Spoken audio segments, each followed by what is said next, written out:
Hello, amazing souls. Do you ever find yourself doubting that gut feeling and second guessing your every choice?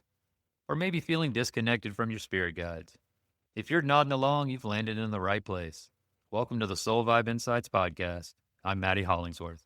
And I'm Emily Pearl.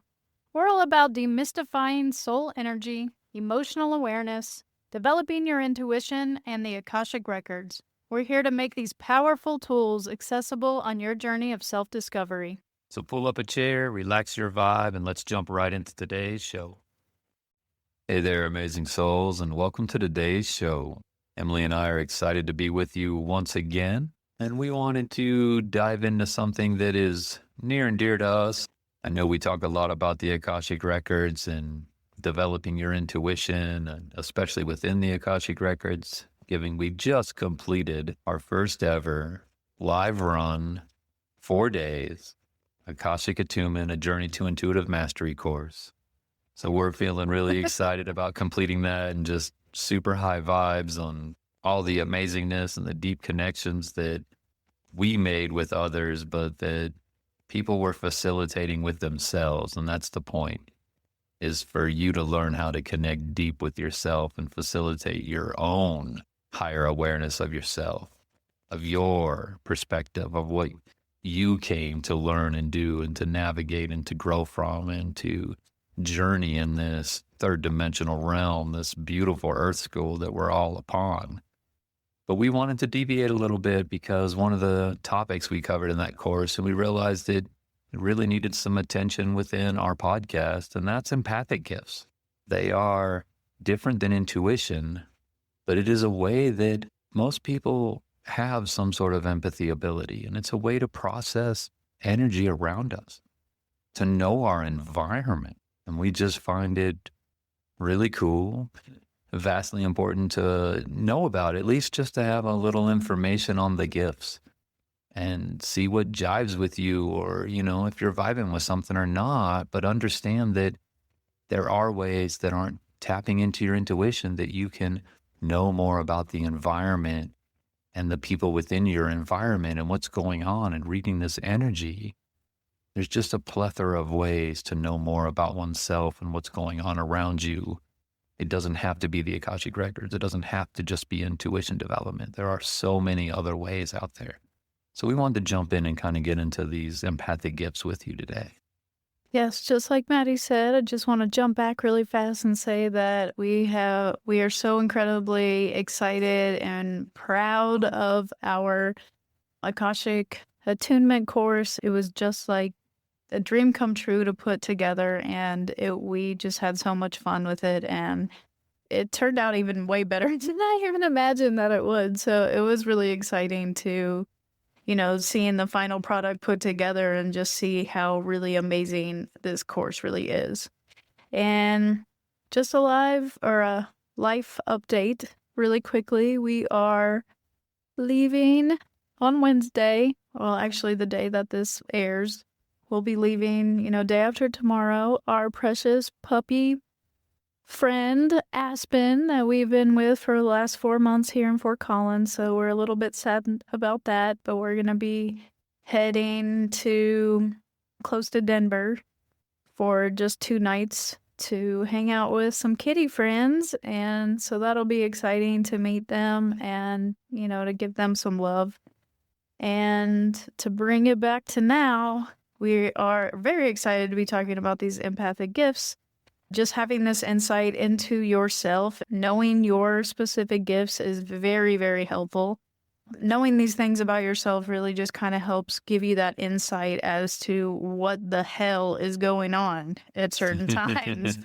So I feel like it's been very helpful for me. I mean, I thought that I was an emotional empath for a very long time, and turned out I get my, Akashic record reading like 5-6 years ago now.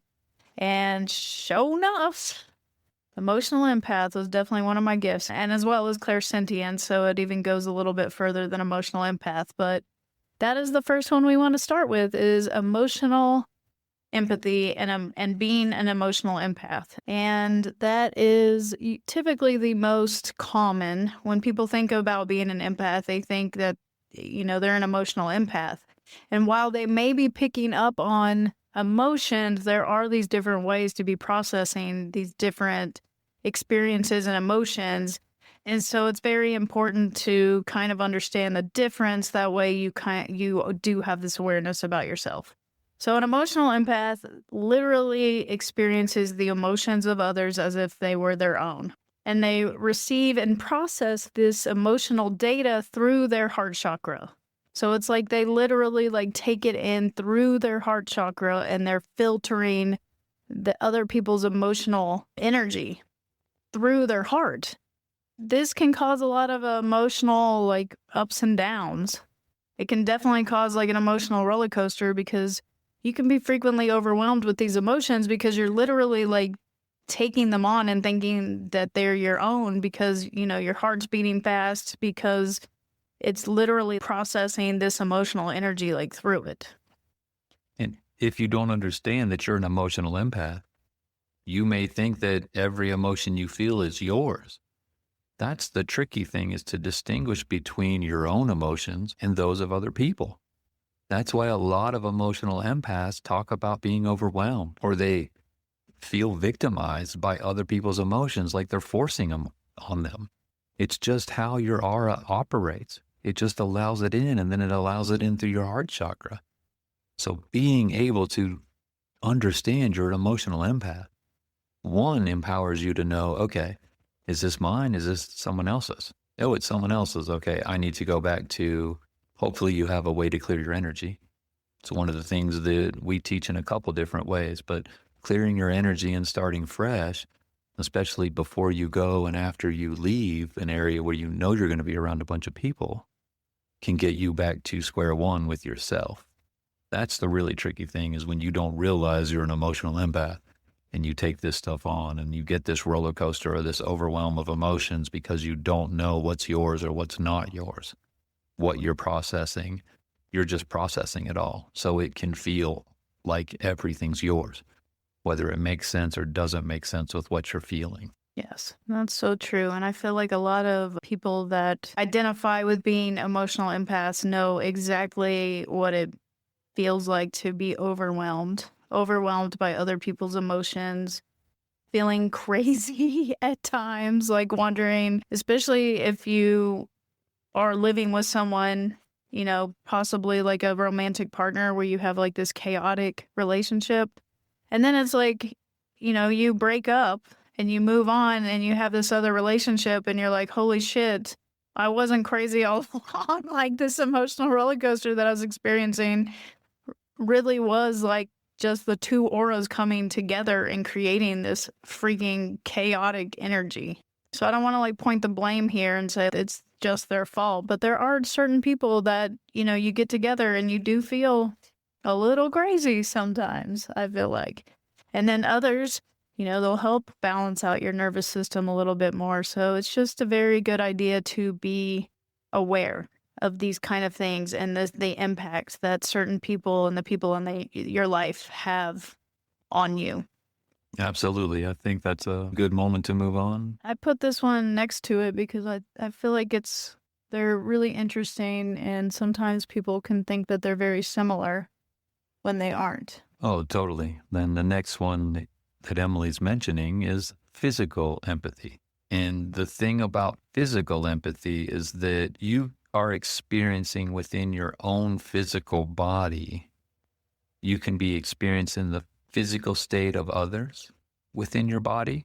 You could be experiencing what would be their physical state from their emotions within your body. So it can get a little tricky because you're not necessarily processing their emotions through your own heart chakra. But if they are having a physical reaction to their emotions within their body, especially if they're denying it, you're going to pick up big time on this. And I am a physical empath myself. And something that can come up is, let's say you're out to dinner. The server that comes up to the table to say hello is new. And they're really anxious because they're new. And you're just chilling and you're out and you're just having a good time. You have no idea that they're nervous and, holding that back, and they're being friendly as they can. But, they've got all this anxiety and nervousness underneath there. And, maybe their foot's tapping nervously while they're next to you. And the next thing you know, your knee starts tapping really nervously and you have no idea. Like, you're feeling this nervousness and you're tapping and you can feel anxiety in your body. And you're like, I'm out here with like someone that I adore and this is goofy and we were just giggling and now I'm feeling anxiety. Like, what's going on? You have no idea what's happening. It could be something this simple, like, Yeah, like sweaty palms oh, and absolutely. like beating heart, like just racing heart, racing thoughts. Like these types of things can literally like be experienced within a physical empath's body, and it's like literally out of nowhere. You're just literally picking up the physical sensations that they're going through within their physical body, but you have no, unless you can see that happening within them or they tell you and you're like, oh yeah, I'm feeling that within my own body too. This can turn into like, often physical empaths can pick up like aches and pains and headaches that will come and go when you're around others. So it can be very weird if you don't understand that you're a physical empath and that you can pick up the physical sensations from other people's bodies, what's going on within them when you're near them. Just like an emotional empath can get overwhelmed processing others' emotions and not understanding that they're processing someone else's stuff. The same thing can happen to a physical empath if you don't realize, oh, you know what? I'm a physical empath. That backache, that headache, that could be someone else. Let me just take a chill pill. Don't make this more than it is. Let me breathe through this and I'll navigate and move on, clear my energy, and we'll see where it's at. Maybe it's me, maybe it's not.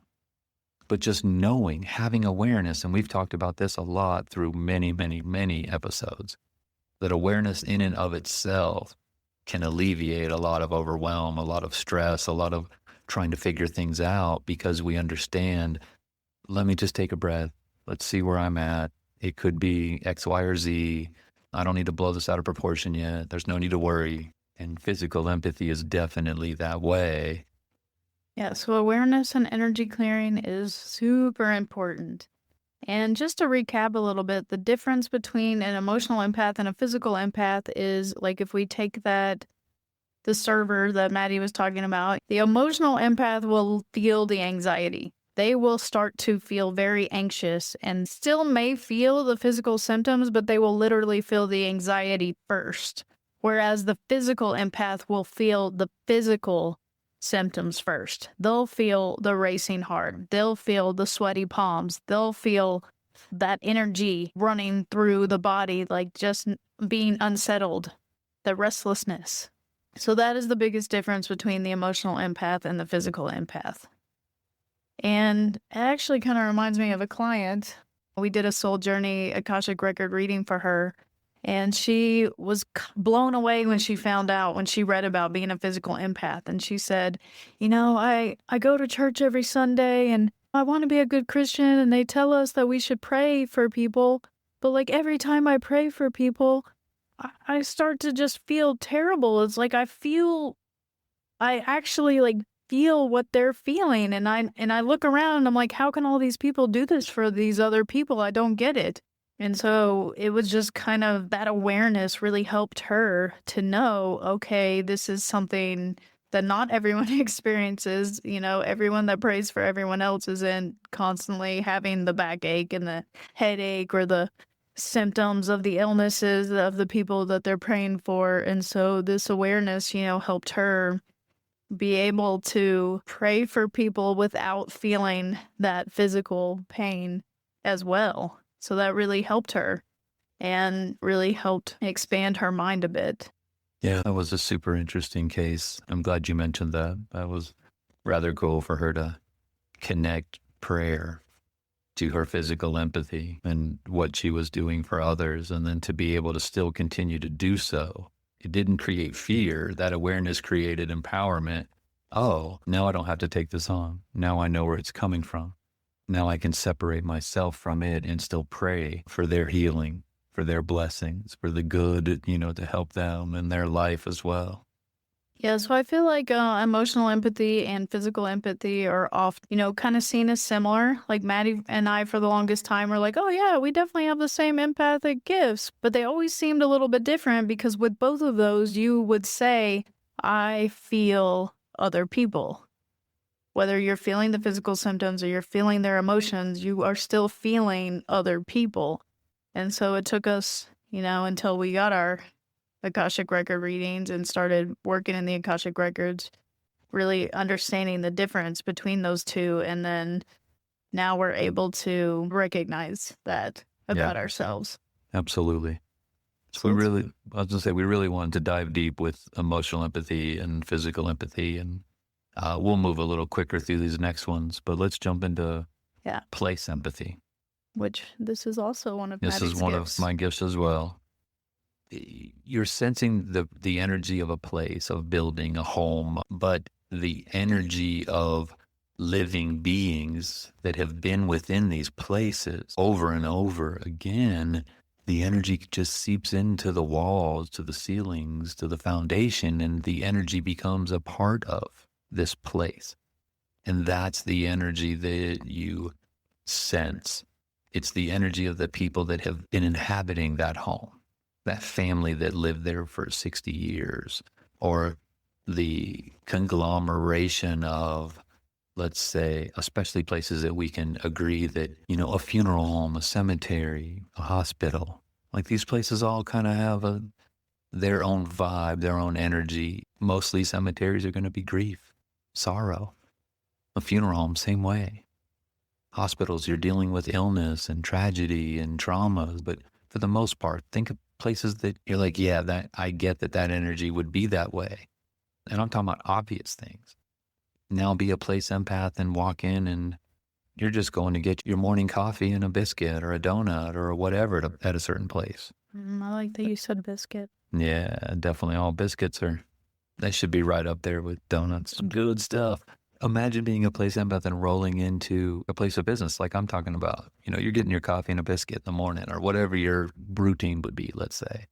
What are the normal, like average everyday customers rolling through this business because that residual energy is going to build into this place and it's going to have a vibe.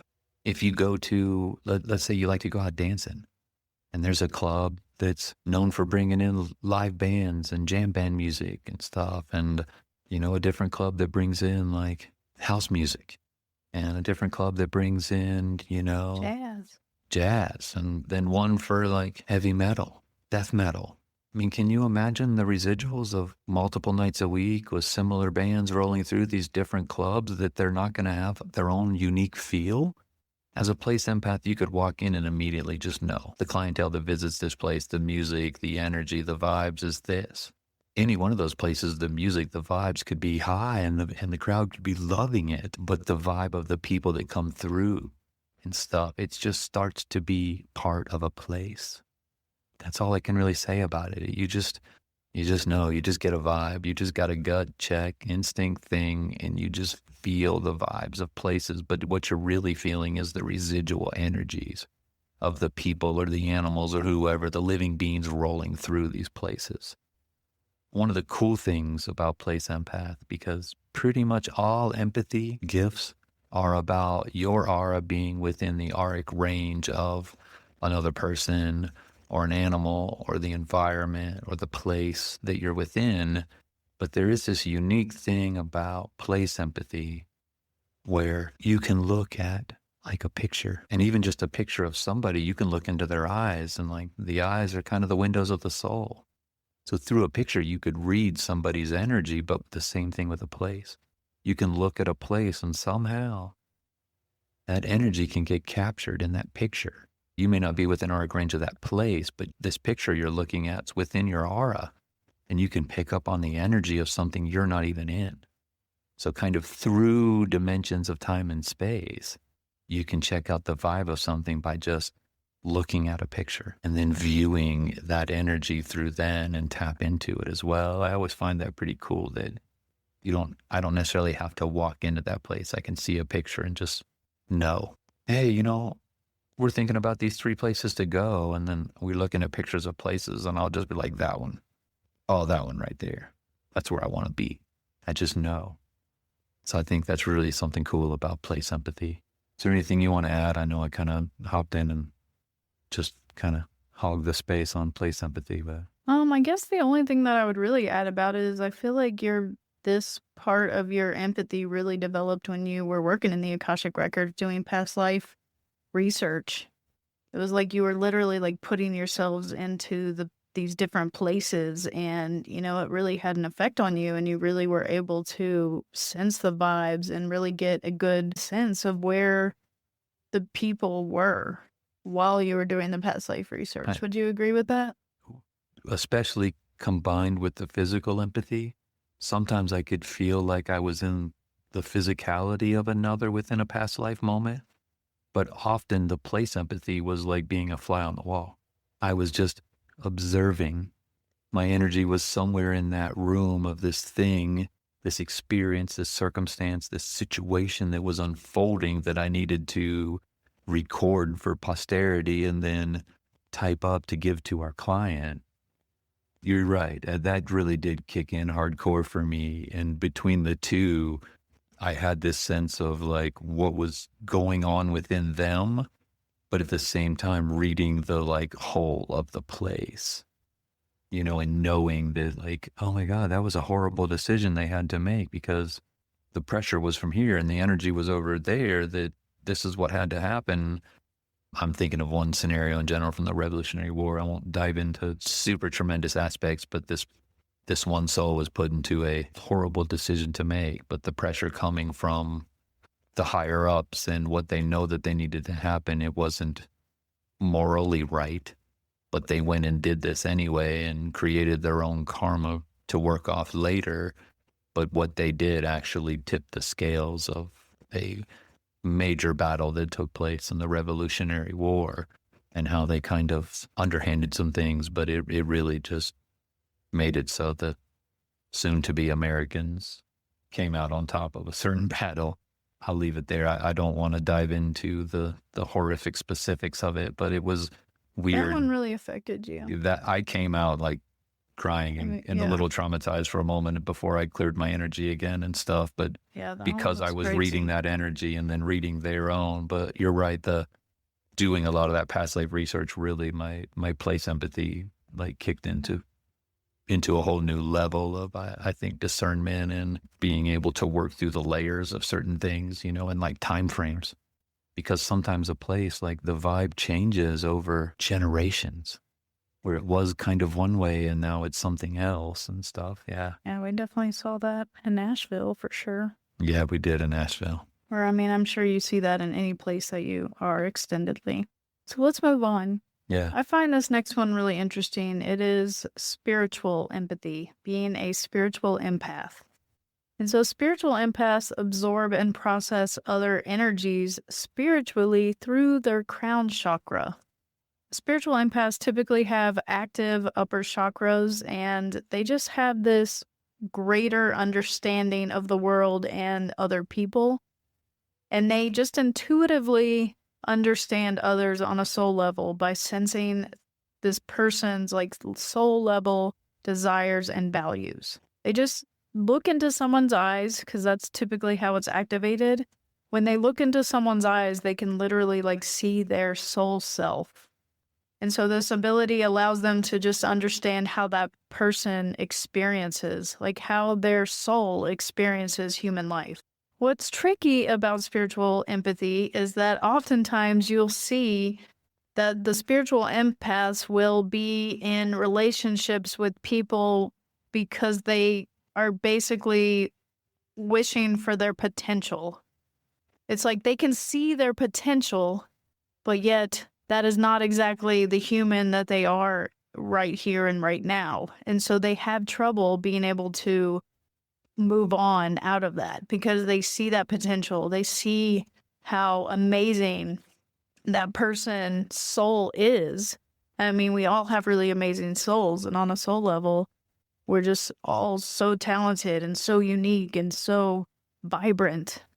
But yet, that human may or may not be that way in this life. And so oftentimes, spiritual empaths, it's a slippery slope. It's tricky for them because they can see that potential. They understand where they could just take off in life and become this amazing self. And so oftentimes they kind of get stuck in that.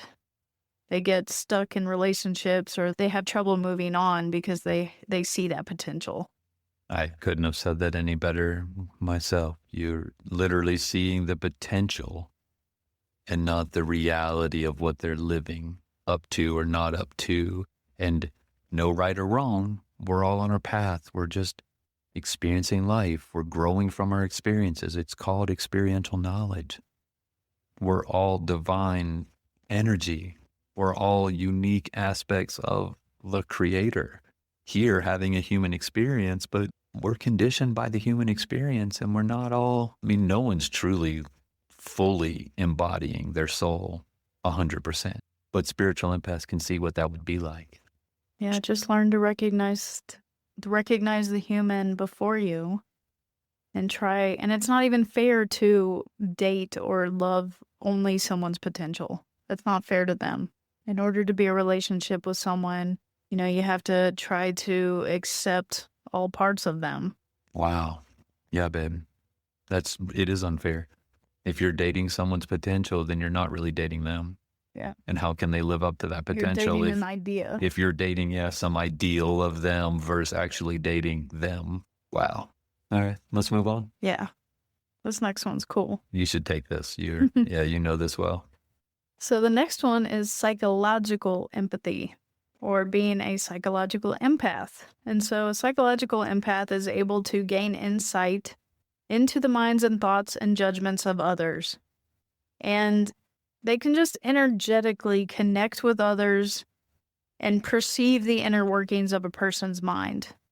And so they often are very good teachers because they are very interested in thought processes and how people reach specific conclusions.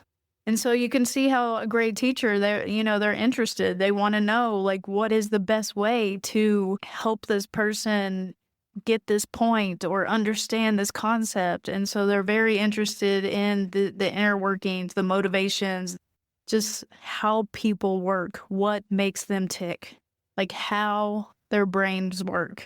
And so it's very interesting. And because of this, they are able to see and understand many different perspectives on many different levels because they understand how different people are and how different their minds work. So it's a really cool gift, and it's very interesting. And it just kind of gives you this excitement. This is one of my gifts as well. I'm just so interested. It's I'm not even interested in what you did. I'm more interested in why. What caused you to do that? What were you thinking or surrounding that action, or just how does your mind work? What makes you tick? What gives you hope? What are your fears? All those cool things about being a human. I find it very fascinating. I love watching you talk to somebody and they have no idea what's coming. And I know, because you just seem to get underneath. Well, I don't even know what's coming. The thought patterns and stuff. Well, I don't know what's coming, but I know the energy and how you work, and somebody's telling you about something, and the next thing I know, I can just see it in your mind, and then you just ask one question, and then their mind is like, oh, and then they'll answer that question, and then you ask another, and they answer it, and you ask another, and they answer it. The next thing you know, they're like, what the fuck just happened? I know exactly where I'm headed now. It's just kind of mind-boggling to watch that unfold, with friends or clients, how you just love to get in there. And, well, if you're saying this and you love this and you've pointed that out before, so blah, blah, blah. And the next thing you know, it's just puzzle pieces are put together, and how you love to just get in those inner workings of the mind. It's super cool. You've helped me figure out so much in my life and accelerated my own knowing of myself and being able to deep dive within and no longer fear looking under the rocks and seeing what's there and what's in that shadow. Let's turn that corner within my own psyche, because it can be a fun exploration. You showed me that. Yeah. Oh, thanks, babe. Yeah, totally. Thank you. So let's move on. Yeah. All right, y'all. Let's talk about environmental empathy. Environmental empaths can connect with Mother Nature and the environment and landscapes on a conscious level. Environmental empaths perceive the inherent power and consciousness of the environment they're within. It is freaking cool to be chilling in Mother Nature and not just, oh, that's pretty, that's what's going on, but to like connect consciously with the trees and the breeze blowing through them and how happy they are that the bird's singing a song in there, or the rock having the sun set, kiss it with its last little bit of warmth, and like connecting consciously with what's happening on a grand scale is beautiful. It really can put oneself into perspective of, yes, we are this divine spark having a human experience, but we are just this one little bitty human on this massive planet called Earth. Yeah, magical planet. Like, it is wild to open oneself up to connect with the environment that we are in and just be, to consciously be us, to consciously let nature be nature, and then to also join together and see what energy we create by consciously being one with nature, with what's happening in our environment. It is wild and beautiful experience to allow the rocks and the trees and the water and the sunlight and everything else to be its own divine creation, its own divine consciousness energy.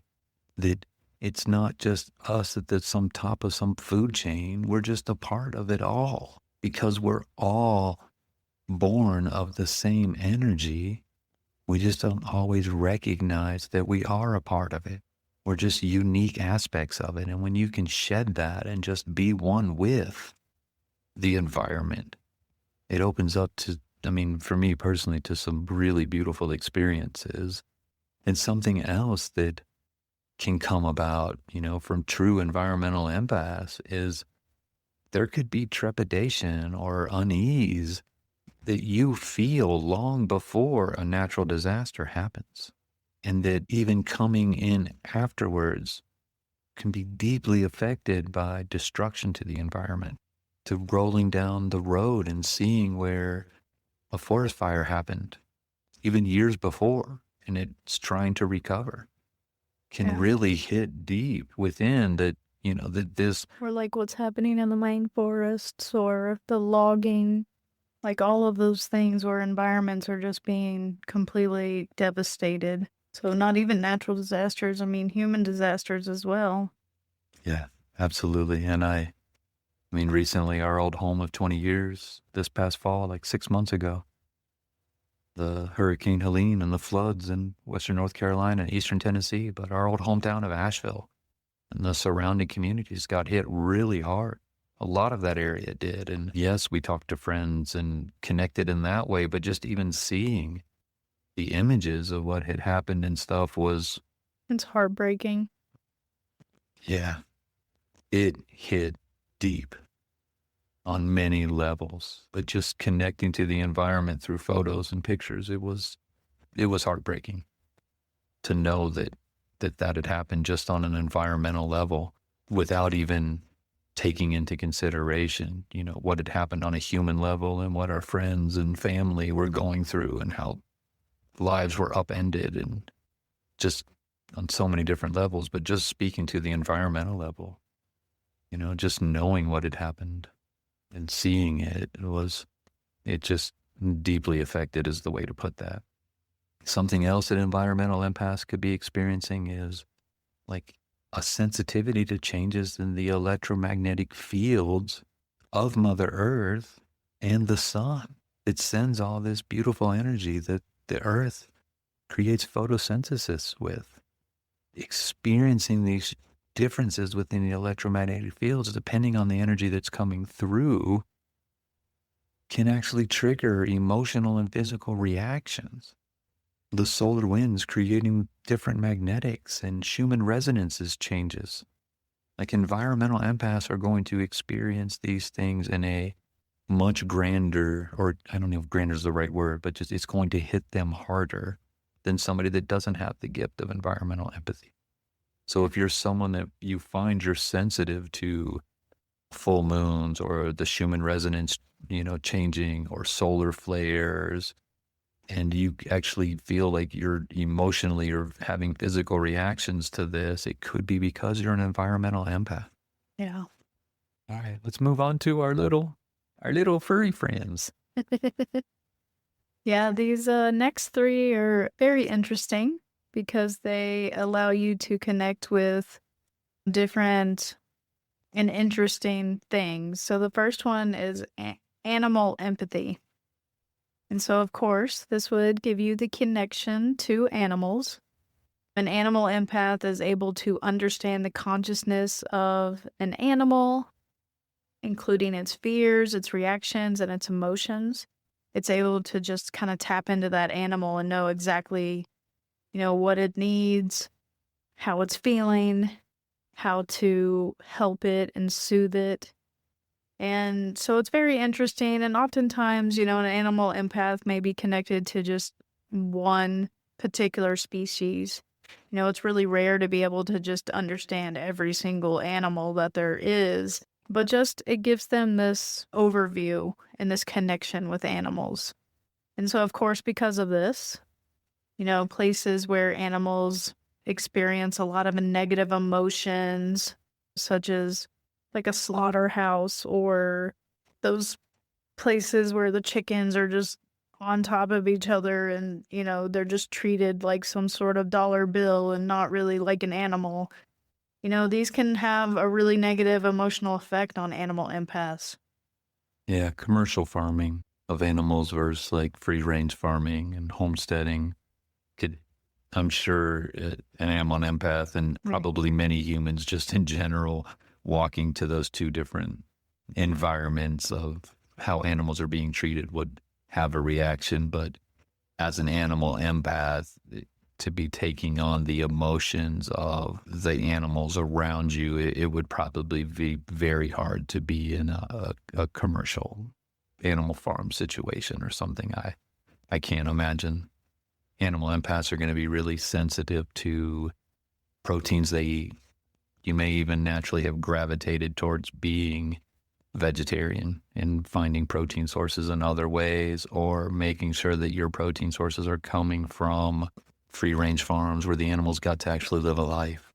And then in their death, they also became part of the food chain for us versus being packed in on top of each other and experiencing overcrowdedness or fears or anxieties as animals. And like this kind of energy could get passed on. And an animal empath could be especially sensitive to something like that. Yeah. But, you're also connected with our fur friends. Well, not just fur. Oh, okay. Could be Feather lizards, friends it could and be scaly friends. elephants, it could be giraffe. Yeah. I guess they have a little bit of fur. There's so many animals, and if you're an animal empath and you are connected to one particular species, there's just so many to connect with. It's so interesting. And this could be exactly why some people have certain callings to really unique animals, really unique species. Be able to help them and help rehabilitate them and work with them in zoos and those types of things. So I can imagine like an animal empath would definitely be more drawn towards something like that.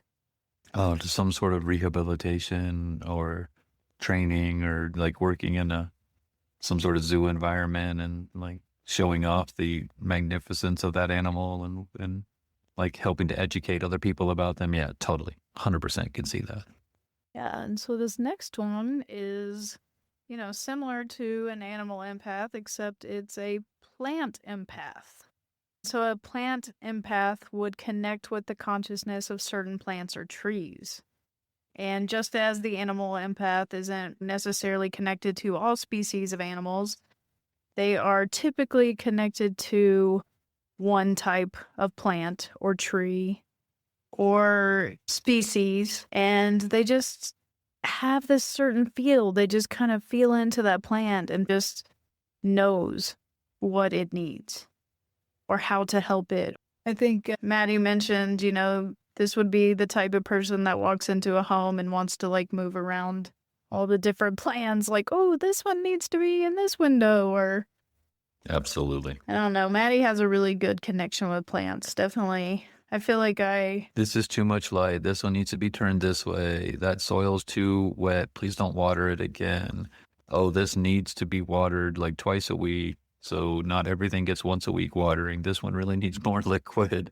Yeah, absolutely. I'm that person, and I have to kind of bite my tongue when I'm in someone else's home. Given our life of the last few years and traveling and doing some of the like home and pet sitting, there's often plant care that comes with it, and some people are very nervous. There's some plants that need water and to be taken care of. Do you mind? And I'm like, sweet, love it.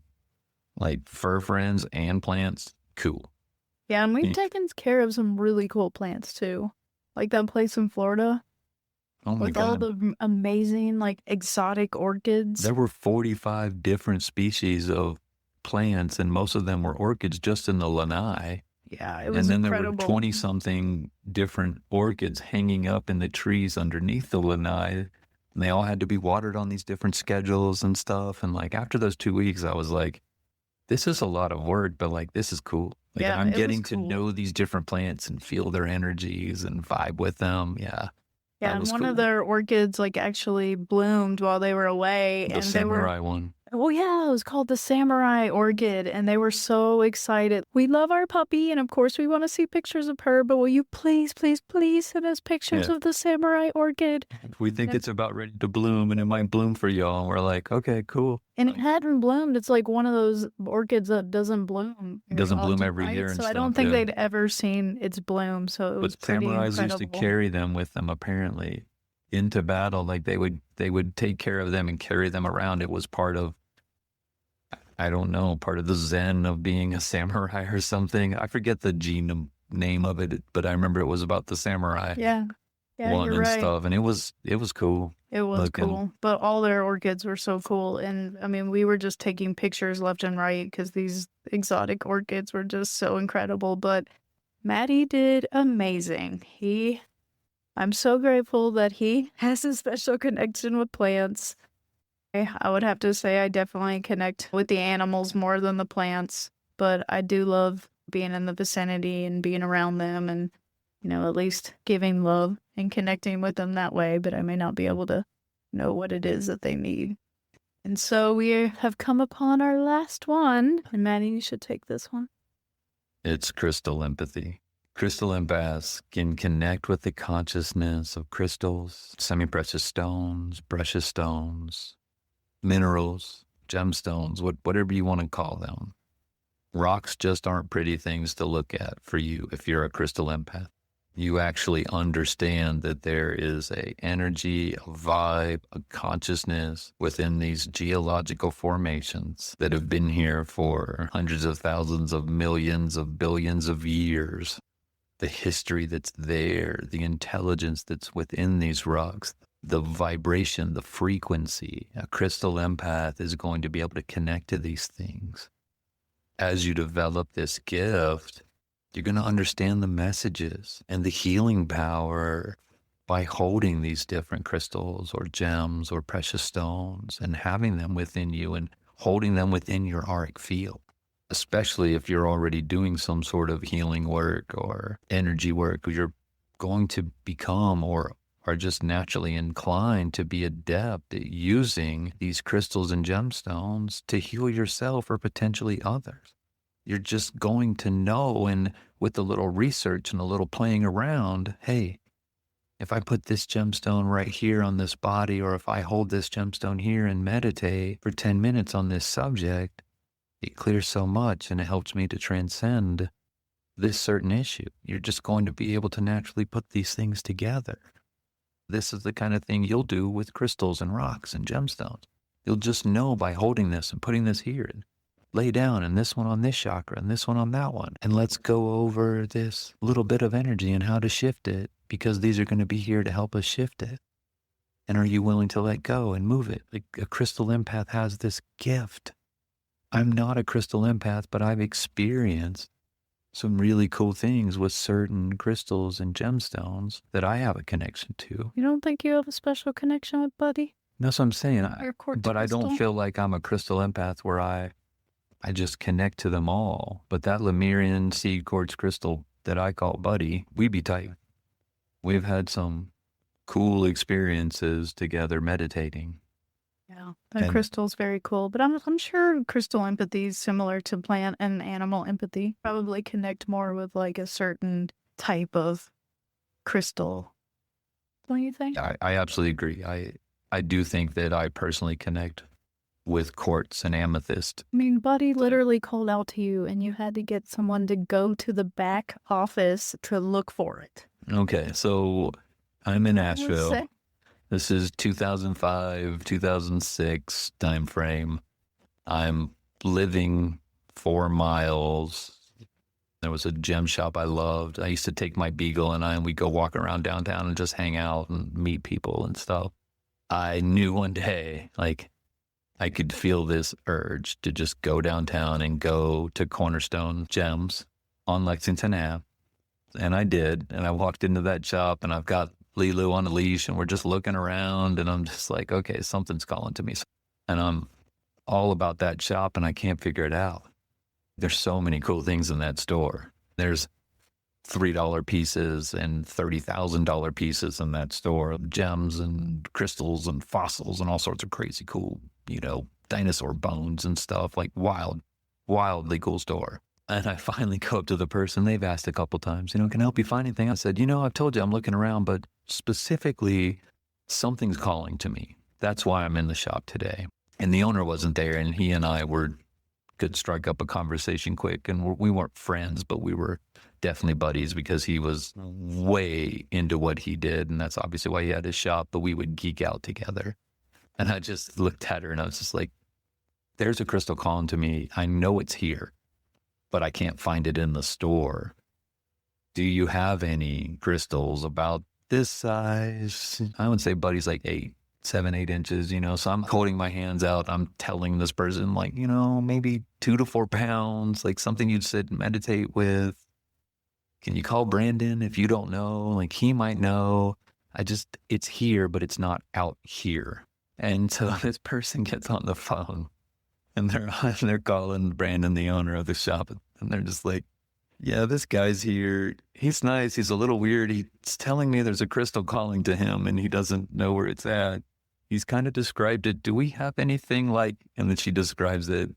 And the next thing I can hear her saying is, oh, there's a box. You just brought a few in, but you haven't put them out. Yeah. Okay. And so she takes the cordless phone and with her to the other room and in the back. And then she comes out with this box and sets it down. And she's like, okay, I'll show him these 3 pieces. Okay. Yeah. And she hangs up and she's like, so Brandon says this box. And she's like, honestly, I thought it was really weird that you were telling me it was calling to you. And I was trying to be as polite as I could without trying to like blow you off. But you're literally like, are you looking for these? And I just grabbed one. I was like, oh my God, that's it. This is it. This is what's calling in the crystals as I had it in my hands. And I was like, cool. Can you call Brandon and find out how much? So she picks up the phone and calls Brandon, gets a price. I whip out some cash and I brought like an extra $50 more than what he wanted for it or something. Like I almost nailed the price, it's cash in my pocket. I leave, hang out, meditate like crazy. Brandon's out of town. I come back in with a crystal that I call Buddy at this point and Lilu, the Beagle. And I'm like, dude, what's up? And I've got Buddy in my hand and this and that. And we're laughing about this story. And I'm like, this is what I got from you. I was like, do you even know? And he picks up Buddy and he goes, no fucking way.